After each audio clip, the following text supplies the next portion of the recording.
welcome to this weather video with Alvin Kamau. As I have a recap on the storms that impacted us Thursday, April 18th, and what to expect next after that. Because these storms, Thursday, April 18th, so not the day I'm uploading this video, had impacted a lot of people, especially on the Illinois side. And I want to read this quick overview, or at least just skim through it to let you know what our National Weather Service had been looking at on this day. And of course, what we were all monitoring, including me. I was also bringing you updates on my Twitter page. And it was really during the afternoon and evening on April 18th of 2024, where we did have discrete supercell thunderstorms that had developed along a cold front moving through the bi-state area. Initially, these storms were capable of producing some large hail and damaging winds, but they had become more tornadic as additional thunderstorms had formed along the front. And unfortunately, as we did have additional thunderstorms, the storm interaction did increase, causing these storms to congeal into a quasi-linear convective system, which is what I call a QLCS. This is what we call it. And this had impacted the St. Louis metro area, especially areas east of the St. Louis area. If you were from downtown points east, it was definitely becoming a mess. We had plenty of storm chasers tracking this east of the St. Louis area, and this QLCS was responsible for several tornadoes and even instances of straight line damaging winds in parts of the area. The good news is there were no injuries or fatalities with these storms, and I want to quickly go over this with you, because there was really one stronger or weaker end tornado that was in parts of Jefferson County. It was an EF1 tornado. It was a pretty weak one, but of course, if you were right over it, you would call it pretty strong, because it can do pretty much a lot of damage in a short period of time. But most of these were pretty on the weak side, from EF0 to EF1, especially in parts of the Illinois counties. And it's one of those instances where, again, you don't want to be scared. You just wanted to have a plan. Of course, a NOAA weather radio would have been a really good tool to have when these storms were moving across the area. And I do want to, of course, dive in to these tornadoes that the National Weather Service did survey, and one of them was in Pontoon Beach in Illinois, in Madison County, Illinois, where this was an EF0 tornado. It only lasted a minute, and estimated peak winds were 80 miles per hour. Now, of course, the second one was one of them in Missouri. It was a stronger one, an EF1. This was 100-mile-per-hour winds, which were estimated peak winds by the National Weather Service. They do a really good job with this, and they were pretty busy on this day as well. The third one was a tornado in Perrytown, Illinois, in Madison County. This was an EF1 tornado, which had estimated peak winds of 95 miles per hour. Another one was in Marine, Illinois, which this was an EF0 with 80 mile per hour winds, estimated peak winds, and also an additional tornado with a much shorter track also around this area as well. That was an EF0. Tornadoes also were moved through parts of Cahokia Heights, Illinois. Excuse me, I'm sorry for that. This tornado had estimated peak winds of 76 miles per hour. It was also another EF0. Another tornado that the National Weather Service did survey was in Standard City, Illinois, in Macoupin County.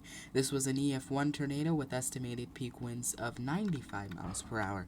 We also had another tornado in parts of Illinois, it was in Athens, Illinois, and this was an EF unknown. This basically means there were numerous pictures and videos recorded of the tornado, although no damage was observed. So it could have been, some pretty serious damage, but if they go there and not see any damage, you can't really figure out what the rating was on this storm. And our last one continued in Jersey County, Illinois, and this was also another unknown tornado. The National Weather Service basically uses our enhanced Vegeta scale to classify tornadoes into the following categories. It could be a very weak EF0 tornado to a high catastrophic EF5, which is something that we do not want.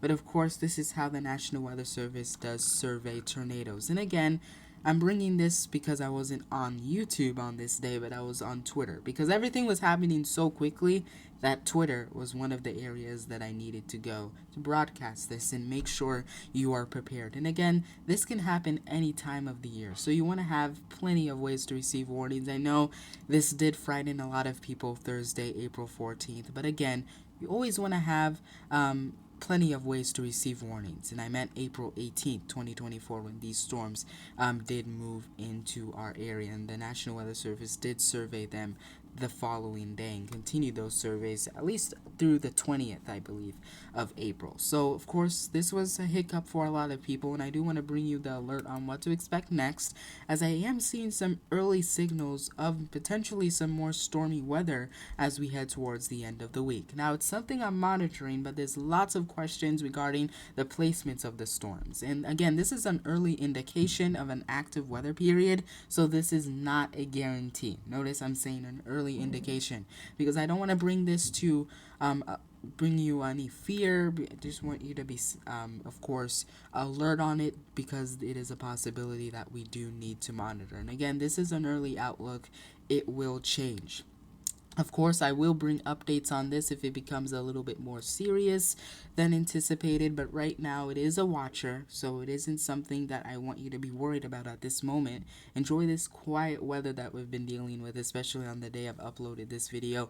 But as we head towards the end of the week, especially as I've been looking at long-range forecast as we head towards the end of this month, in maybe even into early May, there's some signatures or some early indications that we could have an active weather period. So I know that April 18th did bring a lot of hiccup to a lot of people, but just in case we have to monitor this again as we head towards the end of the week, or slightly active weather pattern in terms of stormy weather, then of course you want to have that early warning. And I just want to bring that to you in case it happens, but again, it is not a guarantee. And of course, severe weather can happen any time of the year, like I said. So here's some everyday safety tips for you.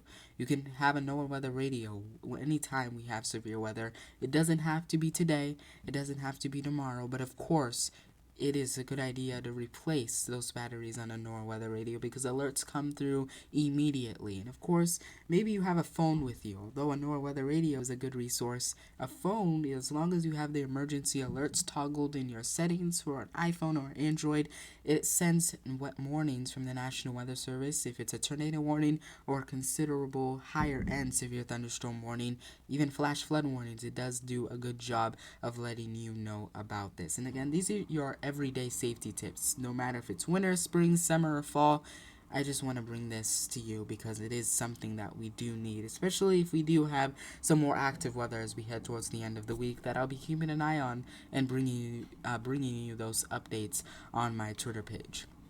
Now let's talk to you about the 6 to 10 day temperature outlook because we're looking at potentially a more active weather pattern as we're heading towards the end of April, potentially even into early May. And I think the 6 to 10 day temperature outlook does a really good job of seeing that because it really shows you from the Climate Prediction Center that it's showing above normal temperatures and potentially even over Missouri. When I hover my mouse right here, it shows above normal precip.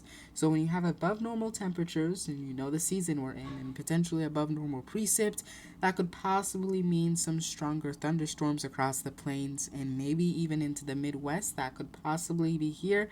But again, I don't want to bring any fear to anyone. I just want to bring that early alert that we're potentially going to be entering into an active weather pattern, and this goes through all of severe weather season, not just now. And so it is something to note that I am monitoring it and I will be keeping an eye on it, especially as I do get busy with school. We want to have multiple ways to receive warnings anytime we do have strong storms. But the one thing you do need to know is it is something that I'll be monitoring and will be bringing you those updates on my Twitter page. The 8 to 14 day outlooks just has temperature trends on it for right now, and it shows above normal temperatures for parts of Missouri and Illinois, especially parts of the southeast like Georgia, parts of the Carolinas, showing some higher signals for some above normal temperatures. And of course, this outlook will change. So bottom of the line is we've looked at what happened on April 18th, and now what to expect after is potentially some early signals for some stronger weather as we head towards the end of the week. Of course, it's something I'm monitoring, but there's lots of uncertainty regarding the placement of the storms, and it's an early indication, meaning it is not a guarantee, and I never want to bring these warnings to you about stormy weather without you knowing that I don't want to scare you. I just want you to be prepared because especially after what happened on April 18th, you do want to have the early warning. And it's always good to give an early heads up because a last minute warning on it wouldn't be a good thing. And so just note that we got to monitor it towards the end of the week. This outlook, if you want some more information about this, is on the Storm Prediction Center's website. And I'm looking at Friday, April 26th. And potentially, as I even look beyond this, and I know it's way too far out, but again, I like bringing those early signals to make sure you're prepared in case it happens. Potentially a more active weather pattern across parts of the plains, potentially even into Missouri and Illinois, but especially in parts of the plains like Oklahoma, Kansas. Those are some areas we got to monitor towards the end of April, basically towards the end of this week. And for us, it's something that we got to monitor closely in case it happens. So, of course, it is that time of the year, so I will be bringing those weather updates in the form of outdoor weather reports, of course, on my Twitter page or X, whatever you want to call it. Of course, you can follow me there for the latest information on the forecast. But until then, I'll be monitoring everything that we may be seeing, especially as we head towards the end of the week, and I'll be here to guide you through those storms. Again, don't be scared. Just be prepared. And of course, like I said, those everyday safety tips on NOAA Weather Radio, replace the batteries on them. For any time of the year, alerts come very quickly to you. And of course, anytime we see some strong indications of some stronger thunderstorms, potentially even in the form of severe weather, I will bring you that update as soon as possible on my Twitter page. Again, the link will be down in the description. I know this was one of my longer videos, but I definitely did want to bring a recap on it, especially since I didn't bring any videos on this on April 18th. Until then, I will see you in the next video, and I hope you have a great start to your week, St. Louis.